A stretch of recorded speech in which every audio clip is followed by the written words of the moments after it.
यार, आज जो मैं बताने जा रहा हूँ वो मेरे करियर का सबसे अजीब अंधेरा रहा।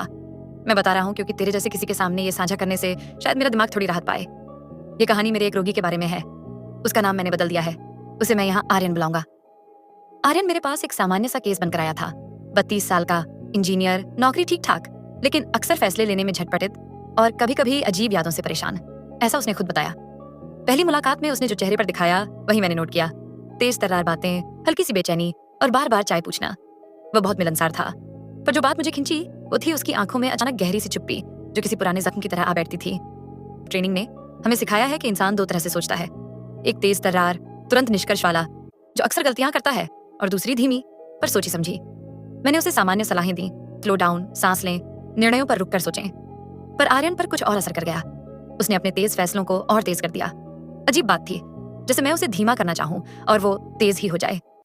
फिर एक हफ्ते बाद उसने बताया कि रातों में उसे एक आवाज सुनाई है, पहले कम फिर बढ़ती हुई। आवाज? मैंने पूछा। हाँ, एक नरम सी पर विस्तृत आवाज जो मुझे छोटे छोटे काम करवाती है। उसने कहा कि आवाज कभी कभी उसे बताती है कि कौन सी चीज समझौता कर देनी चाहिए, कब किसी से मिलना चाहिए और कब भागना चाहिए। मैंने सिर हिलाया और सोचा, ऑडिटरी हॉलुसिनेशन, स्ट्रेस रिलेटेड? पर वह तो पूरी तरह सच होने सी लग रही थी।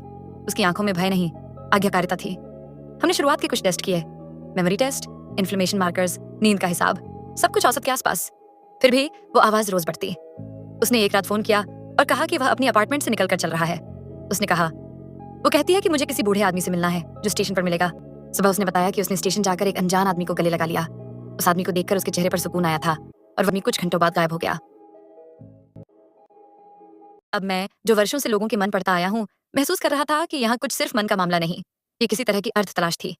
आर्यन की हर कार्रवाई में एक छुपा हुआ अर्थ था, एक खोज। उसी तरह जैसे फ्रैंकल ने लिखा था कि जब इंसान के पास अर्थ बचता है तो वो मुश्किलों में भी जी सकता है। पर आर्यन के लिए वो अर्थ किसी आवाज की तरह बन गया था जो उसे करने के लिए कहती थी। मैंने उसे गहरी बातचीत के लिए आमंत्रित किया। मैंने पूछा, ये आवाज तुम्हें क्या बताती है? क्या ये तुम्हारी अपनी आवाज लगती है, पुरानी यादों की? उसने बताया कि आवाज अक्सर किसी खोए रिश्ते की बात करती। वो कहते, तुमने अपने पिता से कुछ नहीं कहा, अब कह दो। किसी को माफ कर दो, किसी से माया की चीज मांग लो, जैसे कि कोई अधूरा बकाया नमूद करवा रही हो। उसने कहा कि अधिकांश बार उसका काम उन लोग से मिलवाना होता था जिनके साथ किसी तरह का अधूरा रिश्ता था। 1 महीने के भीतर कहानी एक थ्रिलर की शक्ल ले ली। आर्यन ने अचानक कहा कि उसे याद आता है कुछ दृश्य, पुरानी फिक्र, जिनमें उसका बचपन, एक सूना बंगला और एक माँ की धीमी धीमी चीखें आती हैं। उसने कहा कि वह उन दृश्यों को तुरंत स्वीकार नहीं कर पाता। वे तेज आते हैं, सिस्टम 1 की तरह, और फिर उसे रोकना पड़ता है, सिस्टम 2 को बुला उन्हें समझना पड़ता है। वह महसूस करता था कि उसके दिमाग के 2 हिस्से एक दूसरे के खिलाफ काम कर रहे हैं। एक भाग उसे सुरक्षित निर्णय लेने को कहता, दूसरा भाग अत की अंतरिम आवाजें ढूंढ। अब और जटिल हुई। किसी रात उसने मुझे फोन किया कि वह किसी घर के अंदर घुस गया। उस घर की खिड़कियों पर उसने दरवाजे पर लिखा एक नाम देखा।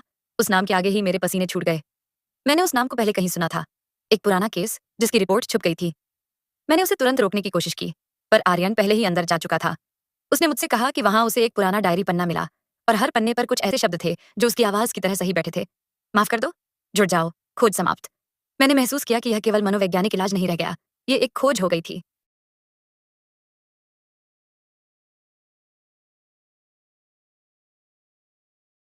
भावनात्मक मिलन हुआ। उस बूढ़ी ने उसे देखा और कहा, तू मेरा बेटा नहीं, पर तूने वही सवाल पूछे जो मेरा बेटा नहीं कर पाया था। आर्यन की आवाज झटझट कर उठी। उसे लगा कि जैसे किसी ने उसके भीतर का ऐसा हिस्सा जगाया हो जो वर्षों से सोया बैठा था। मुझे समझ आ गया, आर्यन की आवाज सिर्फ हॉलुसिनेशन नहीं थी, वो उसकी मंशा थी। उसके भीतर का वो हिस्सा जो अर्थ खोज रहा था, टूटे रिश्तों को जोड़ना चाहता था। पर अब थ्रिलर का असली मोड़ आया। एक रात उसने मुझे बताया कि उसकी आवाज ने उसे एक काम के लिए कहा, कल रात जब सब सोए होंगे तू उस घर पर जा और दस्तावेज उठा लेगा। मैं सदमे में था, क्योंकि वो दस्तावेज एक पुराने भ्रष्टाचार केस से जुड़े थे, जिसके कारण कई लोग आज तक भयभीत थे। मैंने अपने पुराने मित्र एक न्यूरोलॉजिस्ट से मिलकर MRI और EEG करवाया। कुछ भी स्पष्ट रूप से बुरा नहीं निकला, पर EEG पर मैंने छोटी छोटी पसलियों सी तरंगे देखी, जिनका पैटर्न मेरे सामान्य ज्ञान से कुछ अलग था। मेरे दोस्त ने धीरे से कहा, यह किसी क्लासिक न्यूरोलॉजिकल रोग जैसा नहीं, पर दिमाग में कुछ पुरानी नेटवर्क एक्टिवेशन है जिन्हें बचपन की तीव्र घटनाएं ट्रिगर करती हैं। वहां से मेरी नर्वसनेस और बढ़ी, क्योंकि ये केस कविता नहीं बल्कि जैविक और मायने दोनों का मिश्रण था। फिर एक शाम आर्यन ने मुझसे कहा कि आवाज ने उसे आदेश दिया है कि वो किसी वृद्ध महिला को ढूंढे जिसका चेहरा किसी पुराने अखबार के कटआउट में था। उसने खोद खोद कर उन कटआउट्स को ढूंढा और पाया भी। मैंने ठान लिया कि अब सिर्फ बातों से काम नहीं चलेगा। मैंने आर्यन को चेताया, कानून के दायरे में रहकर चलना होगा। पर वो करिश्माई ढंग से कहता, वो आवाज कहती है कि सच बाहर आया ही नहीं तो जिंदगी क्यों बचे।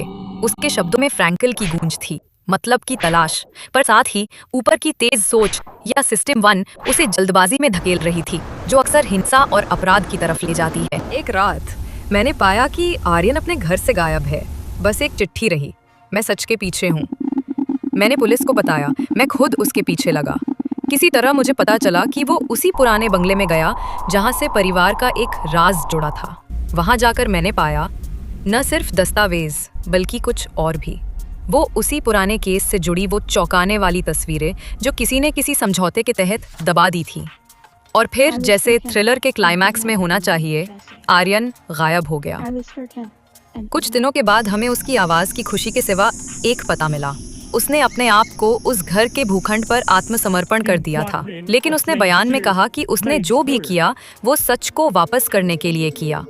कुछ लोगों ने उसे हीरो की तरह देखा, कुछ ने उसे खतरनाक कहा। मैंने अपने भीतर झांका और पाया कि मैं भी उस तर्क में फंस रहा था। क्या सच का मतलब किसी भी कीमत पर? क्या अर्थ के पीछे हिंसा जायज हो सकती है? कुंजी ये थी कि आर्यन ने अर्थ की तलाश में खुद को खो दिया था। उसकी आवाज ने उसे वही सब करने के लिए प्रेरित किया जो एक बिना छाने वाला अर्थ करता है, जोड़ना, सही करना, फिर अपनी हद पार कर देना।